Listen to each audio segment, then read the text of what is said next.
Modern history आधुनिक भारत की video number 3 में आपका स्वागत है। इस वीडियो में हम कवर करने वाले हैं भारत में अंग्रेजी सत्ता की स्थापना और विस्तार। इस वीडियो में हम कवर क्या करने वाले हैं पहले बता दें। देखिए, भारत जो है अंग्रेज आएंगे, सिर्फ अंग्रेज ही नहीं बल्कि यहाँ पे पुर्तगाली आएंगे, उसके बाद डच आएंगे, बिल्कुल यहाँ पे सीरियल मैंने लिखा हुआ है, ठीक है। उसके बाद ब्रिटिश आएंगे, फिर डेनिश, फिर फ्रांसीसी, फिर स्वीडिश आएंगे। अब यहाँ पे अंग्रेज आते हैं और भी शक्तियां आती है। कौन कौन से यहाँ पे लड़ाइयाँ लड़ी जाती है पूरी चर्चा करेंगे।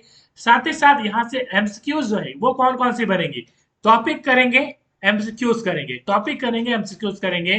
तो आपका एमसीक्यूज भी रिवीजन होगा, साथ ही साथ टॉपिक भी आपका कवर होने वाला है, इंग्लिश हिंदी दोनों में। पीडीएफ प्राप्त करना चाहते हैं तो इस पे आप व्हाट्सएप मैसेज कर सकते हैं। टेलीग्राम जो चैनल है उसको जरूर ज्वाइन कर लीजिएगा, एनालाइज फॉर यू नाम से, ठीक है, वो जरूर ज्वाइन कीजिएगा। आपको लिंक डिस्क्रिप्शन में मैंने दे दिया है। चलिए स्टार्ट करेंगे। सबसे पहले यहाँ पे मैं बता दूं, दो वीडियो ऑलरेडी हमने बना रखा है, ठीक है, मॉडर्न हिस्ट्री प्लेलिस्ट है, जाकर देखिएगा। दो वीडियो में हमने कवर क्या किया। पहला जो वीडियो था उसमें हमने पुनर्जागरण काल के बारे में बताया, और हमने बताया कि कैसे 13वीं से 16वीं शताब्दी के बीच में आपने देखा कि जो यूरोप है, ठीक है, यूरोप जो है, जैसे हम लोग बात करें फ्रांस की, ठीक है, हम लोग बात करें इंग्लैंड की, तो इन जगहों पे क्या हुआ कि धीरे धीरे लोग जो है शिक्षित हुए, ठीक है, और लोगों को समझ में आने लगा कि कैसे हम लोग लिटरेचर को पढ़ें और कैसे आगे बढ़े। उसके बाद आगे जो चीजें हुई वो क्या हुई, तो यहाँ पे आपने देखा कि इंडस्ट्री लगना स्टार्ट हुआ, ठीक है। और इंडस्ट्री जब लगा यहाँ पे, इंग्लैंड की यदि बात करें हम लोग, तो औद्योगिक क्रांति हुई। और उसके बाद जब एक फैक्ट्री लगती है तो आपको रॉ मटेरियल चाहिए होता है, आपको कच्चा माल चाहिए, तभी आप एक फिनिश्ड प्रोडक्ट बना सकते हैं। एग्जाम्पल के तौर पर यदि आपको कपड़ा बनाना है तो आपको चाहिए कॉटन, और वो कॉटन जो है आपको इंग्लैंड में तो ज्यादा मिलेगा नहीं। तो वो कॉटन कहाँ पे मिलेगा, तो भारत एक बहुत ही अच्छा यहाँ पे कॉटन का उत्पादक था। साथ ही साथ यदि हम लोग बात करें अफ्रीका की, तो अफ्रीका में, साउथ अफ्रीका में भी कई सारी यहाँ पे रॉ मटेरियल मिला करती थी। तो अंग्रेज निकल पड़े और यहाँ पे कई सारे समुद्री रास्तों की भी खोज हो जाती है। कारण हमने बताया था कि ऑटोमन अंपायर था बीच में, ठीक है। यदि हम लोग बात करें, यदि भारत का मैप यदि बनाए यहाँ पे, तो ऑटोमन अंपायर था, और यहाँ पे उसने रोक रखा था स्थलीय मार्ग को, ठीक है। और यहाँ पे कोई जो है स्थल मार्ग का यूज नहीं कर सकता था। अब यूरोप मान लीजिए इस जगह पे है, आप यदि मैप में ध्यान से देखिएगा तो इस जगह पे आपको यूरोप मिलेगा। दरअसल साउथ अफ्रीका और यूरोप को अलग करने वाला बीच में आपको भूमध्य सागर मिलेगा, मेडिटेरियन सी मिलेगा, ठीक है। ध्यान से आप मैप जरूर देखिएगा। अब यहाँ पे इस तरफ से जो है वो साउथ अफ्रीका की खोज होगी फिर, और फिर भारत भी आएंगे। और भारत आने वाला होगा कौन, तो वास्को डी गामा। चलिए स्टार्ट करते हैं, शुरुआत करते हैं। सबसे पहले बात करें तो यूरोप से हमने देखा कि समुद्री रास्तों की खोज होगी, और यूरोप से निकल पड़ेंगे लोग रॉ मटेरियल के तलाश में, और भारत में आगमन हो जाएगा। सबसे पहले आगमन किसका होगा, तो पुर्तगाली नाविक जिसका नाम है वास्को डी गामा, याद रखिएगा। ये एक पुर्तगाली नाविक था, पुर्तगाल से आया था, ठीक है। तो ये कब आता है, 1498 में आता है। उसके बाद डच आएंगे, उसके बाद ब्रिटिश आएंगे, फिर डेनिश आएगा, फिर यहाँ पे फ्रांसीसी एंड देन स्वीडिश। तो ये क्रम है, ये एग्जाम में पूछा जाता है, याद रखिएगा। यदि हम लोग बात करें आगे, तो यूरोपीय शक्ति में सबसे पहले कौन आया, पुर्तगाली आया 1498 में, ठीक है। और सबसे लास्ट में कौन गया, तो ये गया 1961 में, यही आपका पुर्तगाली। तो पुर्तगाली सबसे पहले भी आए और सबसे लास्ट में भी यही आते हैं। और गोवा जो है, गोवा गोवा में पुर्तगाल का शासन था, ठीक है। और ये 1961 में गोवा को आजाद करके वो आगे जाएंगे, लौट जाएंगे, ठीक है। उसके बाद हम लोग बात करें तो यहाँ से कई सारे सवाल बनते हैं, ठीक है। भारत में सबसे पहले कौन आया था, मैंने बोला पुर्तगाली आया था। कौन आया था भाई, वास्को डी गामा आया था। कब आया था, तो 17 मई 1498 में। कहाँ पे उतरा था, तो ये उतरा था कालीकट, केरला में। मैं मैप में दिखाऊंगा आगे, ठीक है। तो मैप में ये वास्को डी गामा है, और यहाँ पे ये केरला आप देख पा रहे हैं, यहाँ पे है कालीकट, ठीक है। तो आगे हम लोग बात करें तो और सवाल पूछता है यहाँ पे, जैसे कालीकट बंदरगाह के तट पर किसने वास्को डी गामा का स्वागत किया। अब वास्को डी गामा आ गया भारत, ठीक है। अब इसका स्वागत कौन करेगा, तो जमोरिन किया यहाँ पे स्वागत, ठीक है। कालीकट के शासक थे जमोरिन, और उन्होंने इसका स्वागत करा। उसके बाद दूसरा अगला सवाल बनेगा, यहाँ से देखिए, पुर्तगालियों ने भारत में सर्वप्रथम अपनी व्यापारिक जो कोठी है वो कहाँ स्थापित की। अब देखिए, यहाँ पे जब पुर्तगाली आते हैं, ठीक है, तो ऐसा नहीं कि आसानी से उनको यहाँ पे तुरंत मिल जाता है शासन, ऐसा नहीं है। बट यहाँ से सवाल ये पूछा जाएगा कि पुर्तगाली जब यहाँ पे आएंगे, तो यहाँ पे जब प्रथम जब व्यापारिक कोठी है, फैक्ट्री है, वो कहाँ पे स्थापित होगी, तो ये कोचीन में होगा, कोच्चि में होगा। तो कोचीन आपको मैप में जरूर देखना चाहिए। यहाँ पे आप देख पा रहे हैं, ये यही है जो आप देख पा रहे हैं, इसको हम लोग कालीगढ़ बोलते हैं, ठीक है, ये इंग्लिश नेम। यहाँ पे इसी को कालीगढ़ पुराना नाम एक तरह से बोली जाए तो। उसके बाद कोच्चि की बात करें तो दिस इज कोच्चि, ठीक है, ये आप देख पा रहे हैं। चलिए आगे हम बात करें पुर्तगाली से तो और क्या सवाल बनते हैं। पुर्तगाली उपनिवेश का प्रथम जो वायसराय है वो भारत में कौन नियुक्त हुआ था? तो सही आंसर हो जाता है 1505 में हुआ था। कौन हुआ था? Francisco de almirah. ठीक है।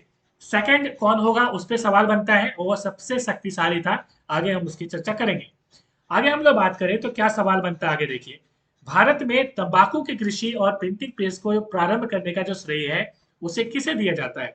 तो पुर्तगालियों को दिया जाता है, याद रखिएगा, बहुत इंपॉर्टेंट है।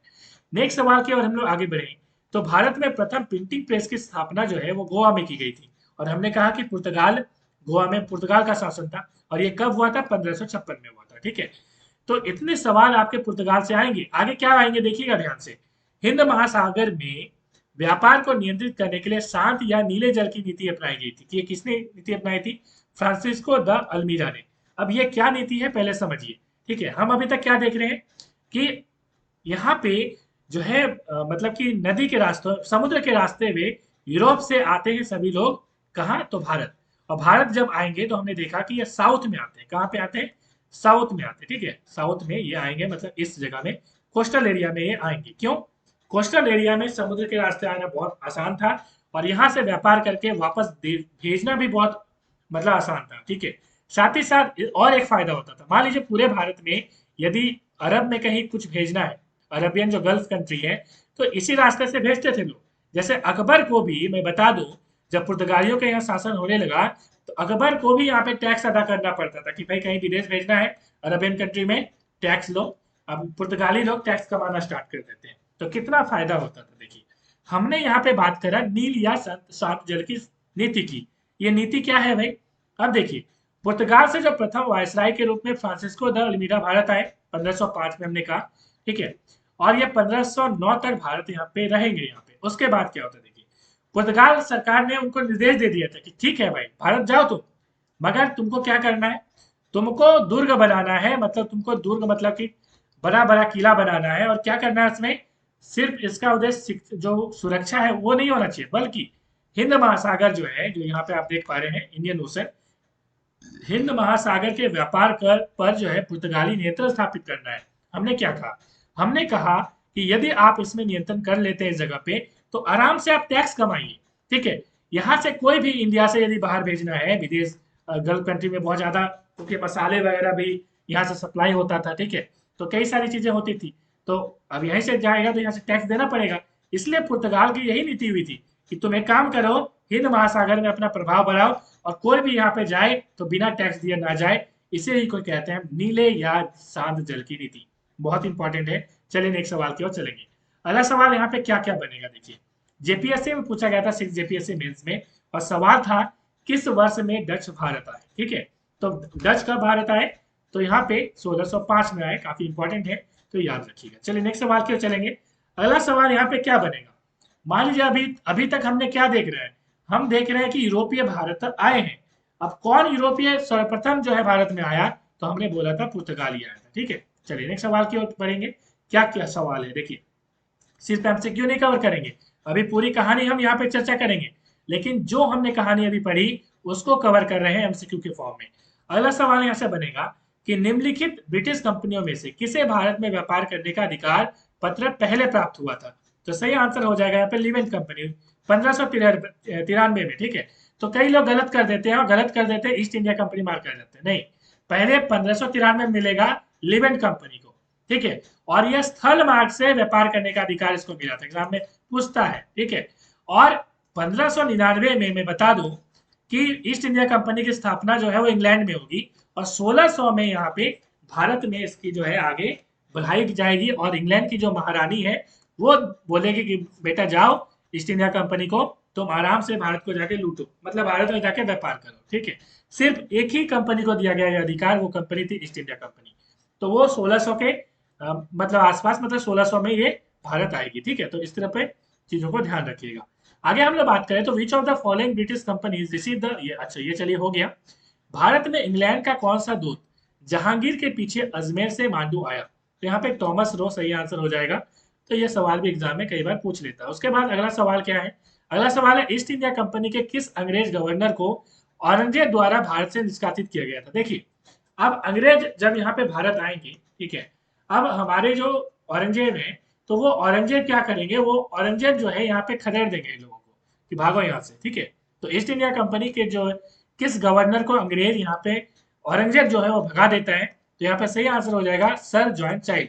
कैसे याद रखेंगे, चाइल्ड से याद रखिए, चाइल्ड मतलब बच्चा होता है, ठीक है, और बच्चा तो डरपोक होता ही है, ठीक है, बच्चा डर के भाग गया यहाँ से, ठीक है, तो सर जॉन चाइल्ड आराम से आप याद रख सकते हैं। अगला सवाल यहाँ पे क्या बनेगा, अगला सवाल यहाँ से बनेगा कि जेम्स प्रथम का राजदूत, ठीक है, जो जहांगीर के दरबार में आया, ठीक है, तो इंग्लैंड से संबंधित यहाँ पे जेम्स प्रथम जो है राजा, वो यहाँ पे अपना राजदूत भेजेंगे और जहांगीर के दरबार में आएगा, और वो कौन रहेगा, तो सर थॉमस रो, ठीक है, तो ये काफी इंपॉर्टेंट है।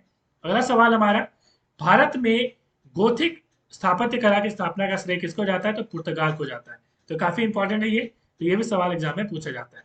अब हम लोग चलेंगे कि चलिए ठीक है, यहाँ पे यूरोपीय शक्तियां आ गई, चाहे हम लोग बात करें पुर्तगाल की, चाहे बात करें अंग्रेज की, चाहे बात करें फ्रांस की, तो यहाँ पे अंग्रेज और फ्रांस ये काफी ज्यादा पावर में आपको दिखेंगे, ठीक है।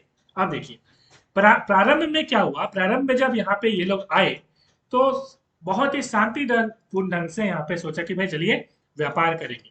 अब जैसे ही उन्होंने देखा कि भारत में क्या है, तो भारत में मतलब कि यदि हम शुद्ध भाषा में बोले तो दोगलों की कमी नहीं है, ठीक है, मतलब यहाँ पे उन्होंने देखा, हम बात कर रहे हैं बहुत पहले की, ठीक है, तो हम बात करें अंग्रेजों की, देखिए अंग्रेज हमें शासन, हमें गुलाम क्यों बना गए, क्योंकि हमारे यहाँ चंद मुट्ठी भर ऐसे लोग थे जो क्या करते थे अपने फायदे के लिए, ठीक है, अपने फायदे के लिए खुद की जमीन को बेच देते थे, ठीक है, दूसरों के साथ हाथ मिला लेते थे, भाई को भाई मरवा देता था, तो ये स्थिति थी। और अंग्रेज जो है इसको भाप लिया अंग्रेजों ने, और यहाँ पे धीरे धीरे उसने क्या किया, उसने यहाँ पे सबसे पहले तो जैसे मान लीजिए एक फैक्ट्री बनाया, ठीक है, मान लीजिए यहाँ पे एक फैक्ट्री की स्थापना की, उसके बाद चारों तरफ से बाउंड्री बनाना स्टार्ट किया।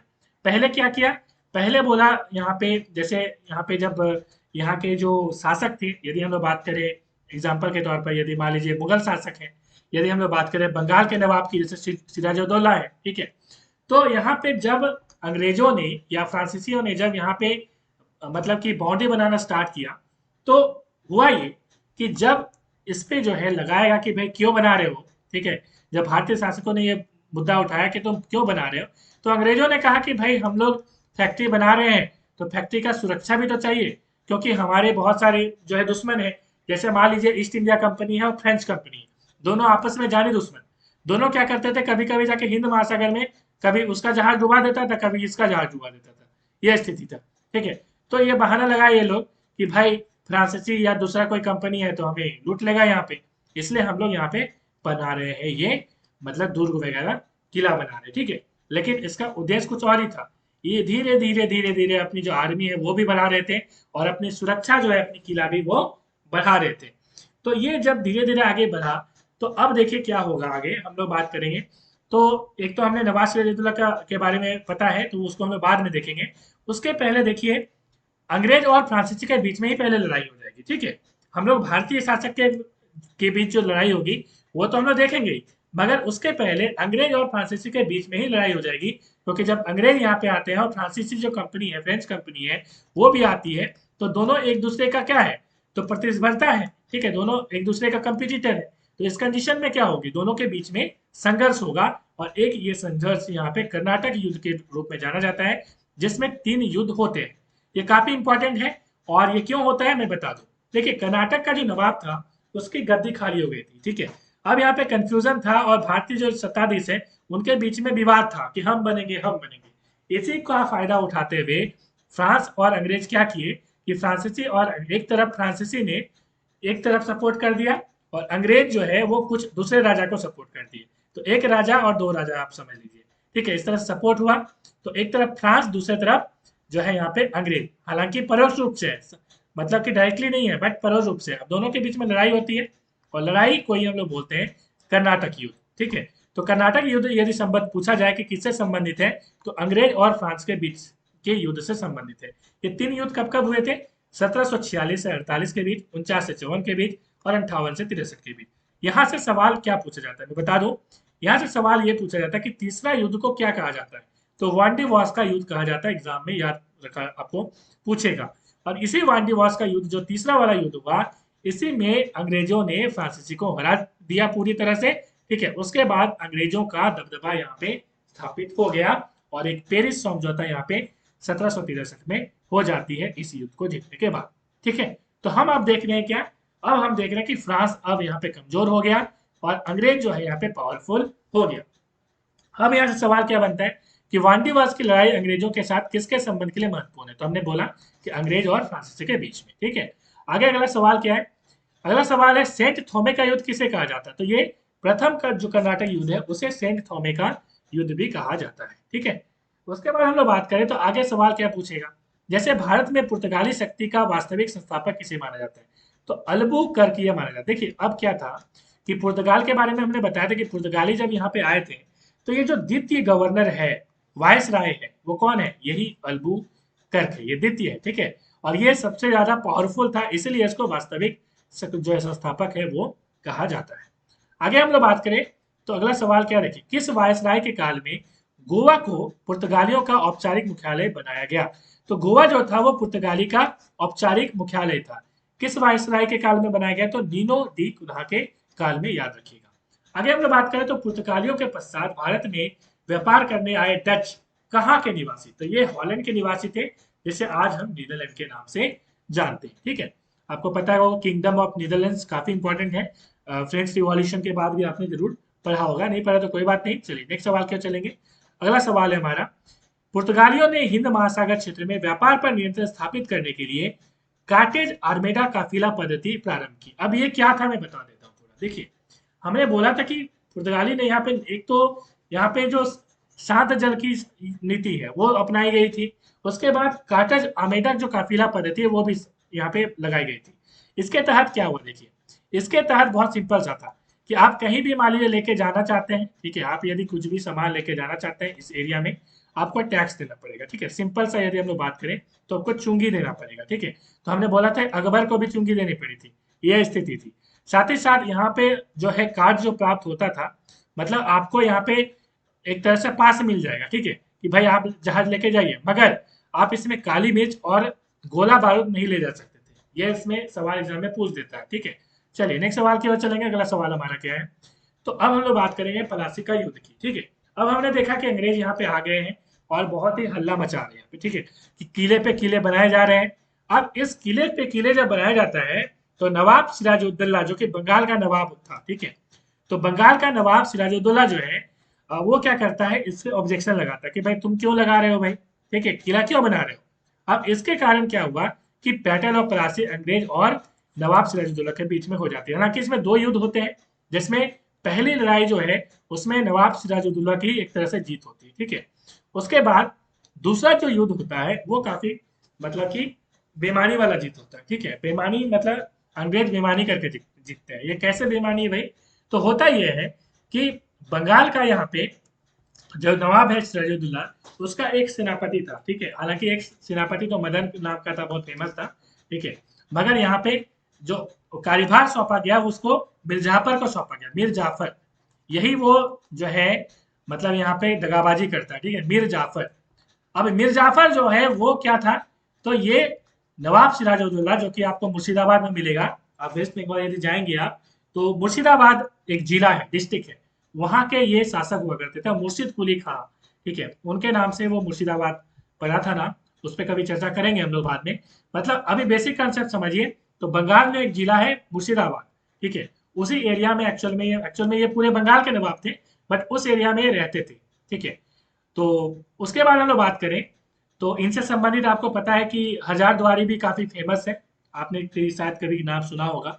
अब देखिए यहाँ पे हम लोग बात कर रहे हैं अभी नवाब सिराजुद्दौला की। ठीक है, अब नवाब सिराजुद्दौला जो है वो अंग्रेजों से भिड़ पड़ते हैं सेकंड लड़ाई में, 1757 में लड़ाई होती है, और मिर्जा जाफर जो है वो अंग्रेज इसका सेनापति है सिराजुद्दौला का। ठीक है, अब इस सेनापति को क्या करता है, अंग्रेज लोग जो है वो ब्राइब वगैरह देके मतलब कि घूस वगैरह देकर बोलते हैं कि भाई तुम एक काम करो, तुम हम लोगों का साथ दो, तुमको हम नवाब बना देंगे बंगाल का। ठीक है, अब इसी लोग में क्या करता है मिर्जा जाफर जो है अंग्रेजों का साथ दे देता है, और जो नवाब सिराजुद्दौला की जो सेना है उसको आगे लड़ने के लिए आदेश ही नहीं देता है, मैं लेके जाता है, मतलब यहाँ पे सेना जाती है बट कोई आदेश नहीं मिलता। और आपको पता है कि जब सेनापति आदेश ही नहीं देगा तो लड़ाई कहाँ से लड़ी जाएगी। ठीक है, तो इस तरह से अंग्रेज बिना कोई हथियार का, एक तरह से समझिए कूटनीतिक लड़ाई से यहाँ पे नवाब सिराजुद्दौला को हरा देते हैं और इनको मार दिया जाता है बाद में। ठीक है, तो ये चीजें होती है और नवाब बना दिया जाता है मीर जाफर को। हालांकि बाद में मैं बता दूं कि नवाब जो है, नवाब की गद्दी से हटा दिया जाता है मीर जाफर को। क्यों? क्योंकि मीर जाफर जो है वो अंग्रेज के खिलाफ थोड़ा बगावत करते हैं। ठीक है, क्योंकि उनको भी जो है पसंद नहीं आता अंग्रेज जो हस्तक्षेप बार बार करती है। तो उसके बाद क्या मैं बता दूं, देखिए मीर जाफर बना, मीर जाफर के बाद मीर कासिम को बना देते हैं। ठीक है, मीर जाफर जब बगावत करता है तो अंग्रेज जो है, इसका जो मीर जाफर का जो दामाद है जिसका नाम है मीर कासिम, ठीक है, जिसके नाम से कासिम बाजार आपको देखने को मिलेगा मुर्शिदाबाद जगह पे। ठीक है, कासिम बाजार। अब यहाँ पे मीर कासिम जो है, ठीक है, मीर कासिम जो है, मीर कासिम जो है इसका दामाद है मीर जाफर का, इसको गद्दी पे बैठा देते हैं और बंगाल का नवाब बना देते हैं। उसके बाद फिर मीर कासिम भी बगावत करेगा, वापस से फिर से मीर जाफर को फिर से गद्दी पे मिल जाएगी। तो पहले मीर जाफर, फिर कासिम, मीर कासिम, फिर मीर जाफर, मतलब अब मीर जाफर अभी नवाब बना हुआ है। मीर जाफर जब नवाब बना हुआ है तो आगे क्या होगी देखिए, आगे एक बहुत बड़ी लड़ाई लड़ी जाएगी जिसका नाम है बक्सर का युद्ध। 1764 में बिहार में, बिहार के बक्सर में ये लड़ी जाएगी। ठीक है, काफी इंपॉर्टेंट युद्ध है। अब इसमें होता क्या है, मीर कासिम को हटा दिया गया है, मीर कासिम ऐसे गुस्साया हुआ है और यहाँ पे नवाब सुजाउद्दौला, ठीक है, ये है अवध के नवाब, नवाब सुजाउद्दौला। उसके बाद हमने बोला मीर कासिम, उसके बाद मुगल जो शासक है उस टाइम में थे शाह आलम। ठीक है, अब ये तीनों मिल जाते हैं एक साथ और इकट्ठे होकर जो है अंग्रेजों के खिलाफ लड़ाई लड़ते हैं जिसका नाम है बक्सर का युद्ध। बक्सर नाम की जगह पे ये लड़ी गई थी, इसलिए इसे बक्सर का युद्ध कहा जाता है। इसमें अंग्रेज जीत जाते हैं। ठीक है, अंग्रेज इसमें जीत जाते हैं। उसके बाद एक संधि होती है जिसे कहते हैं इलाहाबाद की संधि। हालांकि इसमें दो संधि हुई थी मगर उतना इंपॉर्टेंट नहीं है, हमें यह समझ में आना चाहिए कि इलाहाबाद की संधि हुई थी। इसके तहत क्या हुआ, एग्जाम में पूछा जाता है, बंगाल की जो यहाँ पे दीवानी मिलती है, दीवानी अधिकार, दीवानी अधिकार, ठीक है, दीवानी अधिकार जो है मतलब कि एक तरह से जिसे हम कहते हैं टैक्स लेने का अधिकार। दीवानी अधिकार का मतलब रेवेन्यू लेने का अधिकार, टैक्स लेने का अधिकार। अब पूरे बंगाल में टैक्स लेने का अधिकार अंग्रेजों के पास आ जाता है इसी इलाहाबाद की संधि के बाद। मतलब अभी तक अंग्रेजों के पास कोई भी टैक्स लेने की कोई भी पावर नहीं थी। 1757 में बैटल ऑफ प्लासी अंग्रेजों ने जीत ली थी। ठीक है, मगर जो हम बात करें यदि टैक्स रेवेन्यू लेने की तो अभी भी अंग्रेजों के पास ये नहीं आई थी, ये आई 1764 के बाद। ठीक है, तो आपको ये इलाहाबाद की संधि आपको 1764 के बाद 1765 के आसपास ये दिखेगी। ठीक है, तो यहाँ पे इलाहाबाद की संधि होती है जिसके तहत दीवानी अधिकार, मतलब कि दीवानी अधिकार का मैं बता दूं फिर से कि टैक्स लेने का अधिकार अंग्रेजों को मिल जाता है। साथ ही साथ इतना ही नहीं होता है, इसके साथ ही साथ दोहरा शासन स्टार्ट हो जाता है। अब बोलोगे सर दोहरा शासन का मतलब क्या है? दोहरा शासन का मतलब ये है कि बंगाल में नवाब का शासन रहेगा, नवाब जो है वो शासन करेंगे यहाँ पे मगर कठपुतली की तरह। साथ ही साथ अंग्रेज के पास यहाँ पे राजस्व वसूलने का अधिकार होगा। मतलब टैक्स कौन वसूलेगा? टैक्स वसूलेगा अंग्रेज और शासन कौन करेगा? शासन करेगा बंगाल का नवाब। तो दोहरा शासन हुआ ना यहाँ पे, इसे ही कहते हैं दोहरा शासन या ड्यूअल रूल। बहुत इंपॉर्टेंट है। और इस दोहरे शासन को कौन खत्म करेगा? 1772 में वॉरेन जो हेस्टिंग्स है वो यहाँ पे खत्म करेगा इसको। ठीक है, आगे हम लोग बात करें तो अंग्रेज और मैसूर के बीच की लड़ाई बहुत इंपॉर्टेंट लड़ाई है। और मैसूर की जब बात आती है तो आपको याद रखना चाहिए हैदर अली और टीपू सुल्तान। ठीक है, तो लड़ाई लड़ी जाएगी, इसमें 4 लड़ाई लड़ी जाती है जिसमें से 2 लड़ाई आपको हैदर अली लड़ेगा अंग्रेजों के खिलाफ और 2 लड़ाई आपको मिलेगा टीपू सुल्तान इस लड़ाई में पार्टिसिपेट करेगा। यदि हम लोग बात करें तो हैदर अली की जो लड़ाई, मतलब दूसरी लड़ाई में जो हैदर अली की मौत हो जाएगी। उसके बाद यदि हम लोग बात करें तो हैदर अली का जो उत्तरदायित्व है वो कौन लेगा? तो टीपू सुल्तान लेगा। ठीक है, और टीपू सुल्तान इनका पुत्र है हैदर अली का, और ये टीपू सुल्तान अंग्रेजों से लड़ाई लड़ेगा और हमने कहा कि 2 लड़ाई लड़ेगा, जिसमें से जो दूसरी लड़ाई है जिसे रंगपट्टनम में हुआ था ये 1799 में, इसमें जो टीपू सुल्तान है वो वीरगति को प्राप्त हो जाएगा, मतलब इसकी डेथ हो जाएगी और उसके बाद मैसूर राज्य पर अंग्रेजों का शासन हो जाएगा। मतलब अब मैसूर, पहले बंगाल खत्म हुआ, बंगाल यदि सवाल पूछा जाए तो बंगाल नवाब सिराजुद्दौला को हरा के, टीपू सुल्तान को हरा के यदि पूछा जाए तो मैसूर का शासन। तो एक एक चीज को आप कंसेप्ट को पकड़ते हुए चलिएगा, यहीं से सवाल पूछा जाता है। और एक सवाल पूछा जाता है, टीपू सुल्तान ने, मैं बता दूं, जैकोबिन क्लब का सदस्यता भी यहाँ पे ग्रहण किया था और उन्होंने रंगपट्टनम में ट्री ऑफ लिबर्टी भी लगाया था। ठीक है, अब जैकोबिन क्लब क्या है हमने बताया था, फ्रेंच रिवॉल्यूशन में। फ्रेंच रिवॉल्यूशन एक अलग वीडियो है, French revolution analyse for you space करके डालिए, आपका आ जाएगा 2 वीडियो। अब देखिए फ्रेंच रिवॉल्यूशन में हमने क्या पढ़ा था कि फ्रेंच रिवॉल्यूशन में जब लुई 16 को मार दिया जाता है, ठीक है, उसके बाद यहाँ पे नेशनल असेंबली बनती है, और नेशनल असेंबली बनने के बाद कुछ यहाँ पे जैकोबिन क्लब भी बनाए जाते हैं, और जैकोबिन क्लब में मीटिंग्स चलती है कि ठीक है कि कैसे क्या करना है, इस तरह की सारी चीजें यहाँ पे, जैसे थेक होता है ना, थेक मतलब होता है बंगाल में, उसी तरह से यहाँ पे बनाई गई थी क्या, तो बनाई क्लब वगैरह जो होती है, उसी तरह से जैकोबिन क्लब यहाँ पे बनाया गया था, और इसके सदस्य कौन थे, टीपू सुल्तान भी थे। ठीक है, नेक्स्ट सवाल की करेंगे। अगला सवाल यहाँ पे देखिए, अंग्रेज और मराठा, मतलब मैसूर जीत लिया, अब मराठा के बीच में लड़ाई होगी, अंग्रेज और मराठा के बीच में। अब देखिए अंग्रेजों का जो पश्चिम भारत का प्रमुख केंद्र मुंबई था, हमें पता है कि मुंबई में मराठा का शासन है, ठीक है, महाराष्ट्र में। महाराष्ट्र का मतलब मराठा, मतलब मराठा, जैसे हम लोग बात करें शिवाजी की, ठीक है। मगर यहाँ पे जो सबसे इंपॉर्टेंट सवाल एग्जाम में पूछा जाता है, उस पर थोड़ा सा हम लोग आगे बात करते हैं। देखिए मुंबई के आसपास का जो क्षेत्र है उसको प्राप्त करने के लिए अंग्रेज बहुत लड़ाई थे कि कैसे इस एरिया को ले लें तो बहुत फायदा होगा। एक तो कॉटन यहाँ पे सबसे ज्यादा मतलब कि उगाया जाता है, काली मिट्टी आपको मिलती है, आपको पता है, ठीक है।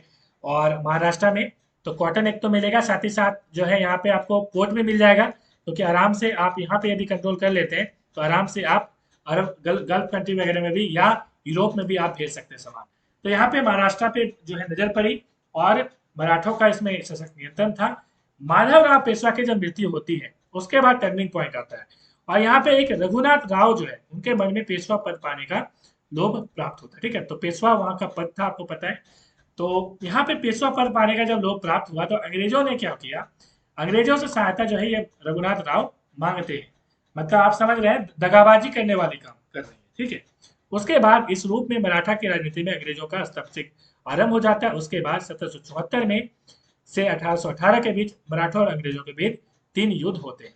अब कैसे 3 युद्ध हो गए यदि बात करें तो पहला वार जो है वो कब होगा, प्रथम युद्ध में मराठा सरदारों ने एकजुट होकर लड़ाई लड़ी, और 1782 में सालवाई की संधि हुई और अंग्रेजों मराठों का यह युद्ध समाप्त हुआ। मतलब इसमें आप देखेंगे तो मराठा की जीत हुई, और मराठा लोग गुरिल्ला युद्ध में बहुत फेमस थे, ठीक है। गुरिल्ला मतलब छिप छिप के युद्ध करने में बहुत फेमस थे। तो ये छिप छिप के युद्ध कहाँ पे हो सकता था, पहाड़ी वाला एरिया में, ठीक है। आपने शायद शिवाजी वाला एक जो अजय देवगन की मूवी आई है वो आपने जरूर देखा होगा, कैसे उसमें गुरिल्ला वॉर होती है। मगर यदि खुले मैदान की बात करें तो खुले मैदान में इतने ये लोग एक्सपर्ट नहीं थे, ठीक है, क्योंकि संख्या भी इनकी कम थी।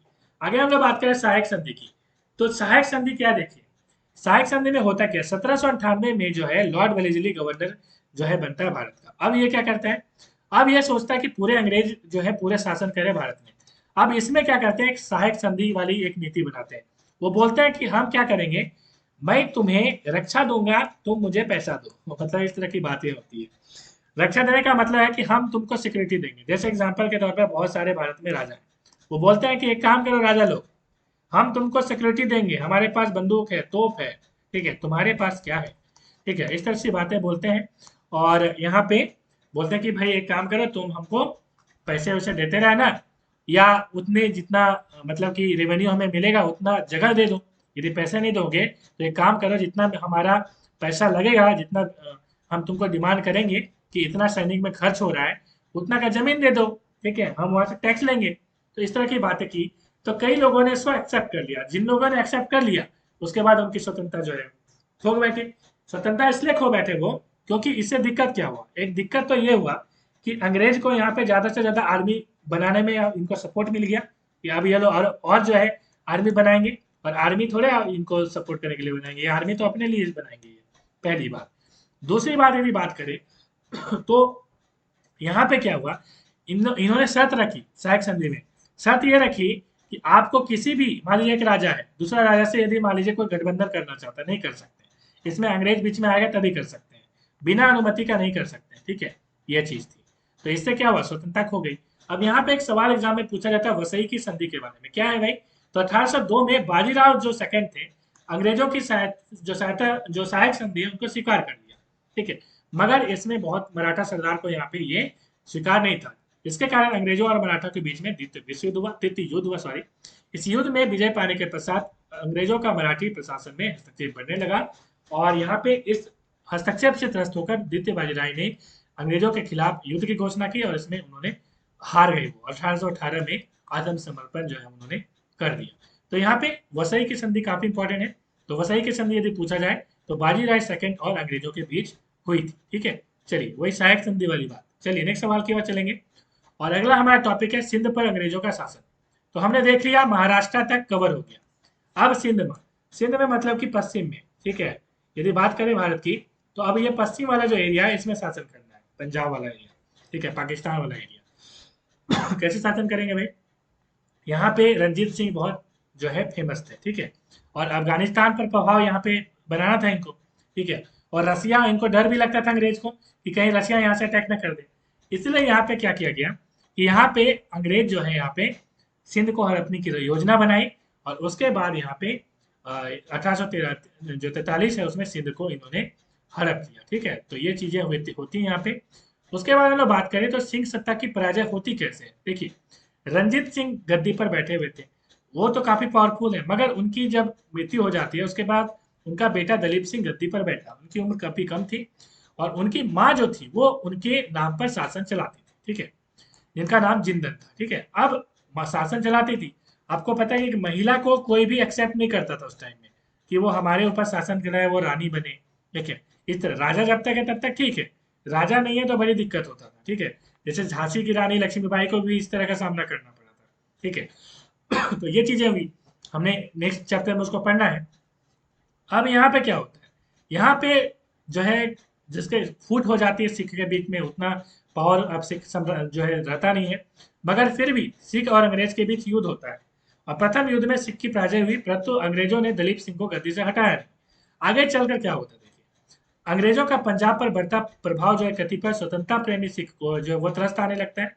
उसके बाद जो मुल्तान के अधिकारी मुलराज हैं वो अंग्रेजों के विरुद्ध विद्रोह करते हैं और हजारों सिख सैनिक अंग्रेजों के विरुद्ध उतर जाते हैं। उसके बाद द्वितीय युद्ध में भी सिखों की पराजय होती है। 1849 में अंग्रेजों ने पंजाब को अपने राज्य में ये मिला लेते हैं। इस प्रकार अंग्रेजों ने भारत के शासकों को निष्प्रभ करने का अपना प्रभाव जो है यहाँ पे प्रारंभ किया। तो इस तरह से आगे हम लोग बात करें तो क्या क्या सवाल बनेंगे। 1802 में प्लीज लाइक कर दीजिएगा, वीडियो में 2 बजे रात को बना रहा हूँ तो एक लाइक तो बनता है मेरे दोस्त। 1802 में किसने अंग्रेजों के साथ सहायक संधि को स्वीकार किया? तो सही आंसर हो जाएगा द्वितीय बाजीराव। नेक्स्ट सवाल की ओर चलेंगे। अगला सवाल यहाँ पे, कहाँ के अधिकारी मुलराज ने अंग्रेजों के विरुद्ध विद्रोह किया? तो सही आंसर हो जाएगा मुल्तान। ठीक है, नेक्स्ट सवाल हमारा, तो मुल्तान का सुल्तान आप सुने भी होंगे। अगला सवाल है, अगला सवाल हमारा क्या है? अगला सवाल हमारा है ये,